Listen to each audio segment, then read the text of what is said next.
मैं ज्योतिर्विद डॉक्टर गजेंद्राचार्य, प्रकाशक विशाल ज्योतिष कार्यालय 2037/3 बोध गया मठ, बैजनाथा कमच्छा, वाराणसी से यूट्यूब चैनल के माध्यम से अपने सभी सब्सक्राइबर लोग के लिए तथा संपूर्ण देशवासियों को ज्योतिष शास्त्र का विशेष ज्ञान प्राप्ति हेतु अपनी 26 रचनाओं में यह स्वर्णिम रचना बृहद ज्योतिष रहस्य है, जो कि 5151 पृष्ठों में शुद्ध हिंदी भाषा में 5 खंडों में विभक्त है।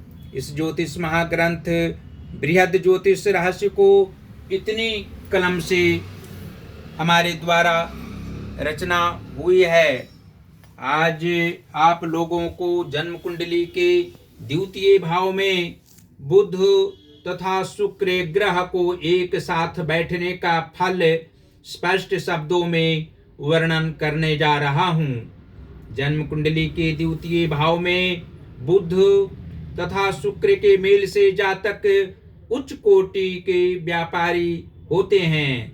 आढ़त का कार्य में सफलता मिलती है, लेकिन धातु से संबंधित स्वरोजगार को धीरे धीरे बढ़ाकर एक दिन देश भर में ख्याति व्यापार में निश्चित ही प्राप्त करते हैं।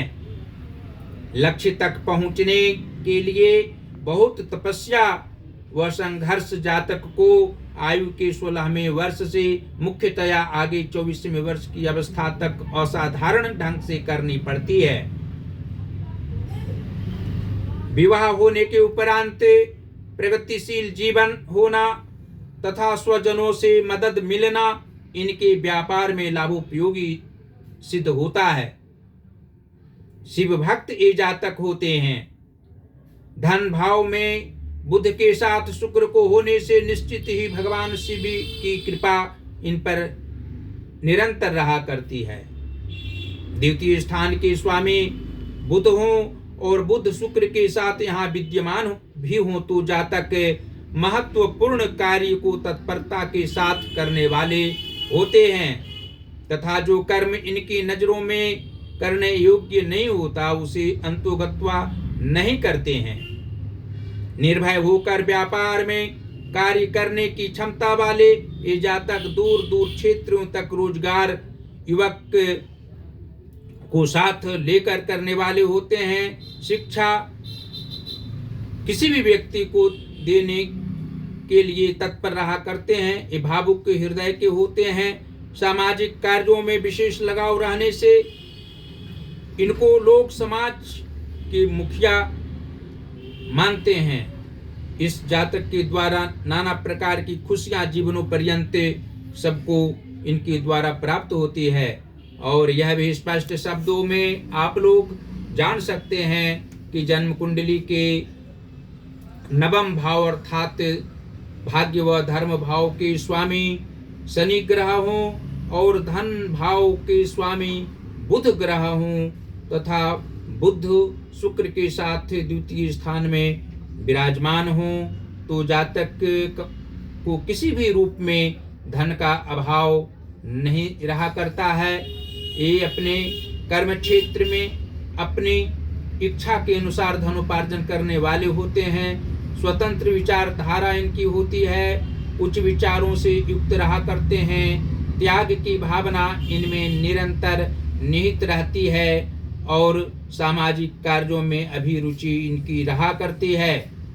जन्म कुंडली के कर्म भाव के स्वामी शनि ग्रह हों और मातृभाव अर्थात चतुर्थ भाव के स्वामी सूर्य ग्रह हों तो द्वितीय भाव स्थित बुध तथा शुक्र के मेल से जातक कर्मनिष्ठ व्यक्ति होते हैं। अपनी कर्मनिष्ठता के बल पर धनोपार्जन करने वाले होते हैं।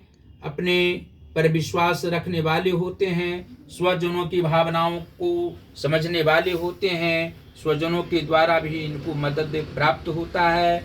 मित्रजनों की अधिकता अवश्य रहती है, लेकिन कुछ ही मित्रों से इनका आत्मिक लगाव रहा करता है और मातृ सुख अवश्य इनको होता है। इनकी माता की आयु दीर्घायु होती है।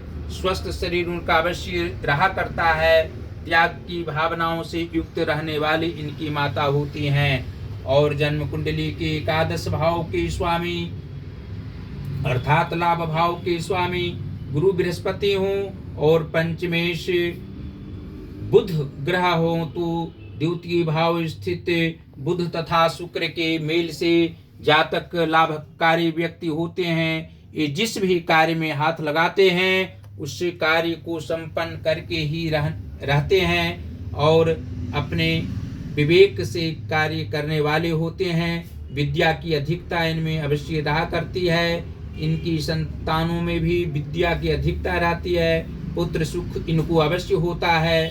पुत्र की भावनाओं का सम्मान ये सदा करने वाले होते हैं। पुत्र भी इनके सदाचारी और नित्य कर्म पर विश्वास करने वाले तथा अच्छी भावनाओं से युक्त रहने वाले पुत्र को होने से आत्मिक खुशी इनको प्राप्त होती है।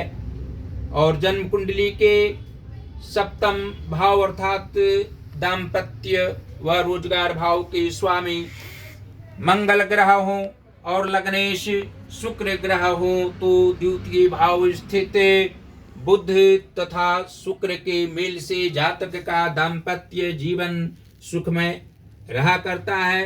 कुछ समय के लिए कुछ मानसिक परेशानी पारिवारिक क्षेत्र में होती है, लेकिन जातक सभी परेशानियों से निजात पाने में समर्थ रहा करते हैं। अपने विचारों पर रहकर अच्छे कार्य करने वाले होते हैं।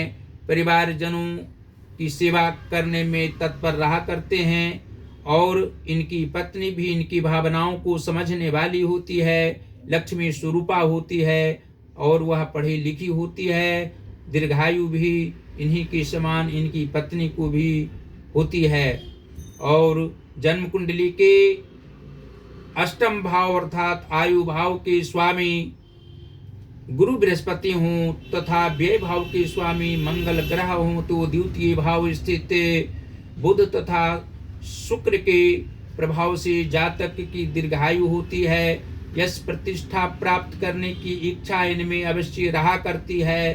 त्याग की भावना भी इनमें किसी भी रूप में कम नहीं होती है और व्यय अपनी इच्छा से करने वाले होते हैं। ये अपव्यय धन का करने वाले नहीं होते हैं। इनके कुछ मित्र अपव्ययी अवश्य होते हैं, लेकिन अपने विचारों पर चलकर ये जातक आगे बढ़ने वाले होते हैं और मित्रजनों की बातों का भी सम्मान करने वाले होते हैं। लेकिन जीवन के उत्तरार्ध भाग में अधिक से अधिक सुख इनको प्राप्त होना ज्योतिष की दृष्टिकोण से स्पष्ट है। और अंत में यह आप लोग जान सकते हैं कि जन्म कुंडली के छठवें भाव अर्थात रोग व रिपु भाव के स्वामी शुक्र ग्रह हों तथा पराक्रम भाव के स्वामी चंद्रमा हों तो द्वितीय भाव स्थित बुध तथा शुक्र के प्रभाव से जातक को कोई ऐसा रोग जीवन में नहीं होता है जिससे रोग के कारण इनकी अकाल मृत्यु होती है। रोग जो भी होता है कुछ समय के उपरांत ठीक हो जाना भी स्वाभाविक है। ये पराक्रमी स्वभाव के होते हैं। पराक्रमी स्वभाव होने के कारण समाज के हर वर्ग के व्यक्तियों के द्वारा इनको सम्मान प्राप्त होते हैं और लोभ प्रपंच से ये जातक दूर रहा करते हैं। अंत में फिर आप लोग यह जान सकते हैं कि जन्म कुंडली के नीच भावों में यदि उच्च ग्रह व शुभ ग्रह बैठे हों और उच्च भावों में पापक ग्रह बैठे हों तो द्वितीय भाव स्थित बुध तथा शुक्र के प्रभाव से कुछ शारीरिक कष्ट न हो, मानसिक परेशानी नहीं हो, आर्थिक तंगी भी नहीं हो। इसके लिए अवश्य ही प्रत्येक बुधवार को भगवान गणेश की आराधना करनी चाहिए।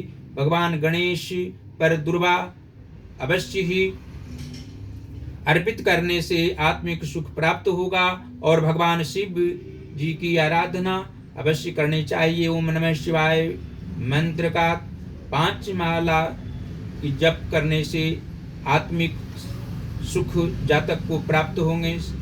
शरीर में रोग किसी भी रूप में नहीं होगा और आर्थिक परेशानी भी नहीं रहेगी।